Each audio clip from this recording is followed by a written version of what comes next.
mengrai dimanapun berada. Hari ini kita menginformasikan beberapa hal penting berkaitan dengan penyebaran COVID-19 di Kabupaten Manggarai, sekaligus juga hal-hal lain berkaitan dengan penanganannya. Yang pertama kami sampaikan bahwa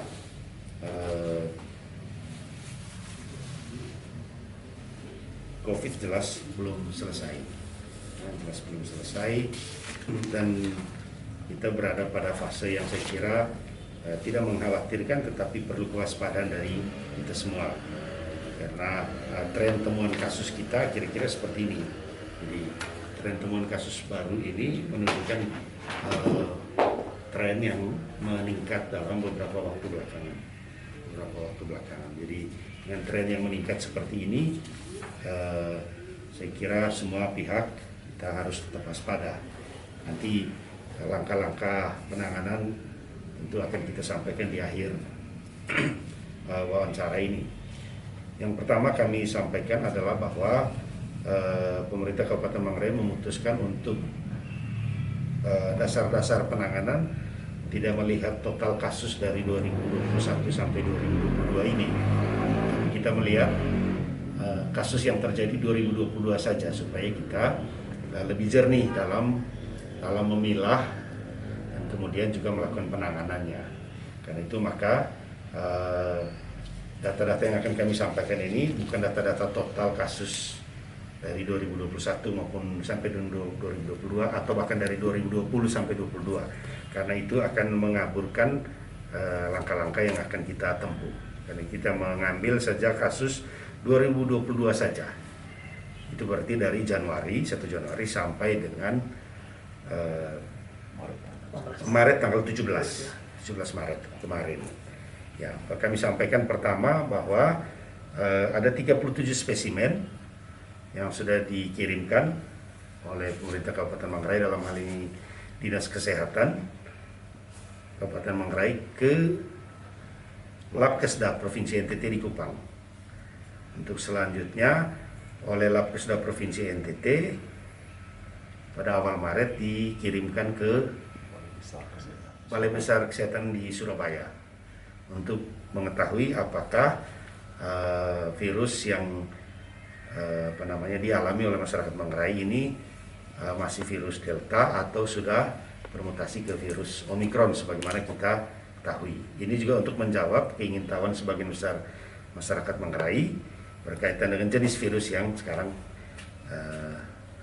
beredar atau diderita oleh masyarakat Manggarai. Kami sampaikan bahwa dari 37 sampel yang dikirimkan ke Surabaya oleh Labkesda Provinsi NTT, seluruhnya dinyatakan memang merupakan virus Omikron. Ya, malah ada beberapa yang kalau kita baca di berita, varian baru dari Omikron yang disebut dengan Omikron Stealth. Kalau di Indonesia kan Omikron Stealth ini siluman Omikron, ya, siluman Omikron. Jadi karena itu maka karena kita tahu bahwa virus varian Omikron ini penyebarannya memang lebih cepat, dan meskipun tidak fatal karena juga sebagian besar masyarakat sudah divaksin, ya. Tetapi bukan karena tidak fatal maka kita tidak berhati-hati. Saya kira harus tetap waspada. Sekali lagi kami sampaikan 37 spesimen sudah dikirim dan semuanya dinyatakan sebagai virus Omikron.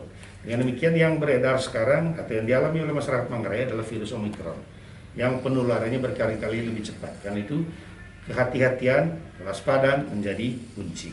Itu pertama. Yang kedua, berkaitan dengan apa yang terjadi sepanjang dalam kurun waktu 2022 dari Januari sampai dengan Maret, itu kita mencatat ada 2.795 kasus. Sekali lagi ada 2.795 kasus. 2.795 kasus ini dalam 3 bulan. Bagi kita bisa bandingkan dengan sepanjang 2021 saja. Sepanjang 2021 itu ada 6.154 kasus. Sepanjang 2021. 3 bulan pertama 2022 sudah 2.795 kasus. Itu artinya 30%. Nah, kita bisa membayangkan bahwa kalau vaksinasi berjalan lambat, prokes juga tidak jalan, ini berarti keadaan di tahun 2022 akan lebih buruk dari 2021. Karena di 3 bulan pertama saja sudah sepertiga lebih. Karena itu kita butuh kehati-hatian. Di tahun ini Januari sampai Maret ada 2.795 kasus. Dari 2.795 kasus ini, kalau kita bagi dalam kategori usia, kategori pertama 0 hari sampai dengan 10 tahun. Kategori kedua 11 tahun sampai 17 tahun. Kategori ketiga 18 tahun sampai 45 tahun. Kategori keempat 45 tahun ke atas. Ya. Kalau kita bicara kategori, maka sepanjang 2022 yang paling banyak menderita atau terjangkit virus ini itu justru pada usia dewasa 18 sampai 45 tahun.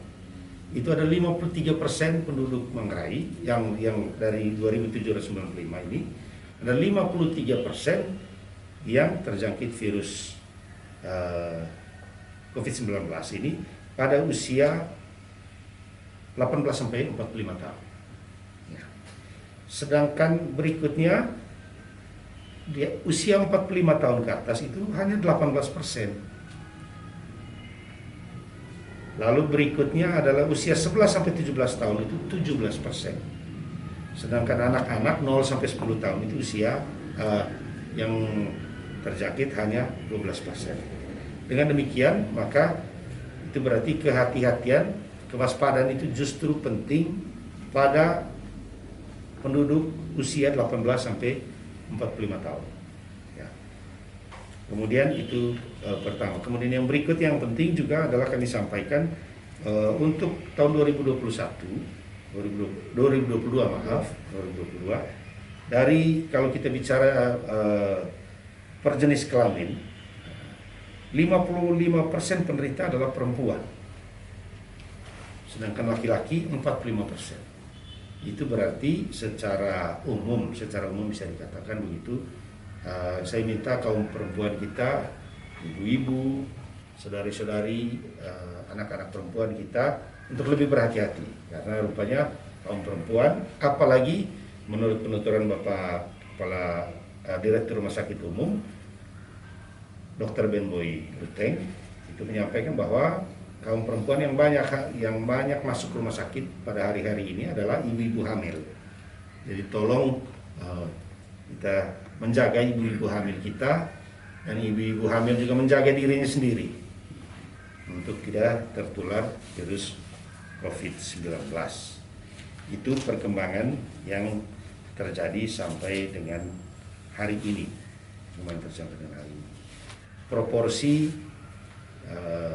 yang dari 2.795 yang meninggal itu kecil sekali. Dari 2.795 kalau dijumlahkan yang meninggal di rumah sakit, yang meninggal di puskesmas dan rumah-rumah itu hanya ada 10 orang sebenarnya. 10 orang, 8-nya warga Manggarai, 2-nya itu dari luar Manggarai. 1 dari Manggarai Barat dan 1 dari Manggarai Timur.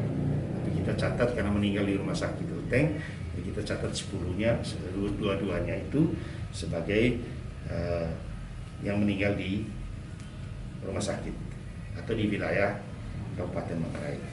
Sedangkan sebagian besar sembuh, sebagian lagi pada saat ini sedang menjalani isolasi. Yang menjalani isolasi terpusat pada saat ini dari informasi yang kita dapatkan,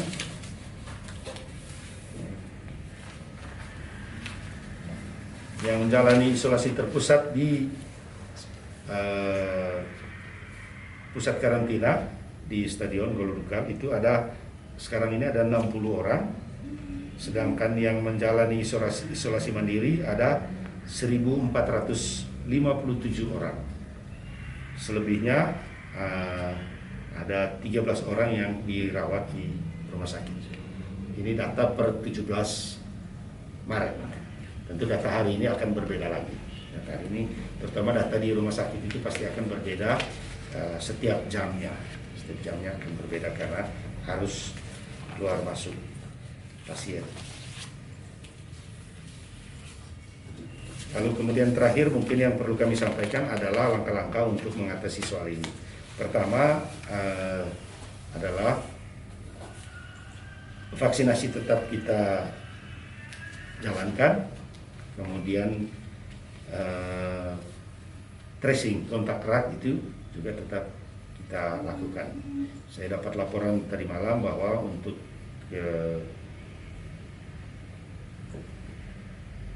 swab antigen kita masih punya persediaan sampai dengan 9.000.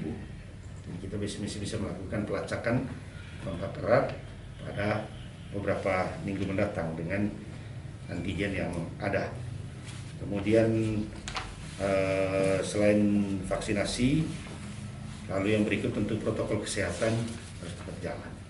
Karena itu maka kegiatan-kegiatan kita batasi, kegiatan perkantoran kita batasi, kegiatan pendidikan juga kita batasi dalam sampai dengan 28 Maret yang akan datang. Nanti di awal April kegiatan belajar tatap muka baru kita izinkan untuk dilaksanakan kembali.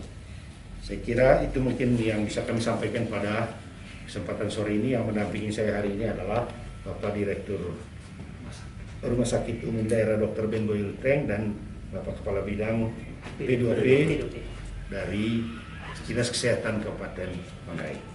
Itu yang bisa kami sampaikan. Terima kasih banyak. Salam sehat kita semua.